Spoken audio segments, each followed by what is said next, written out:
নামকাওয়াস্তে একজন কর্মকর্তা, নামকাওয়াস্তে একটু প্রযুক্তি, কিন্তু ডিজিটালাইজেশন বলতে যেটা বুঝায় সেটার কিন্তু কোনো সুফল এই অগ্নিকাণ্ডের ঘটনার পরে আমরা আসলে পাচ্ছি না। গোয়েন্দা তথ্যের ব্যাপারে পর্যাপ্ত বা অপর্যাপ্ত গোয়েন্দা তথ্য থাকলেও সরকার ব্যবস্থা নিত। তথ্যের প্রবাহটা আমাদের ঠিক আছে কিনা সেটাও আমাদেরকে তদন্ত কমিটির মাধ্যমে দেখতে হবে, কিন্তু নিশ্চয়ই তথ্য থাকলে আমরা বসে থাকতাম না।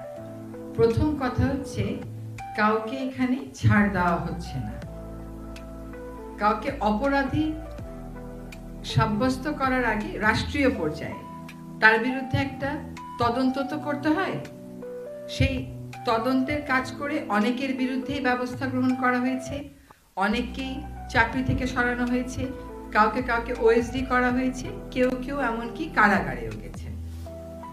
ফলে ছাড় দেওয়া হচ্ছে না। আর দ্বিতীয়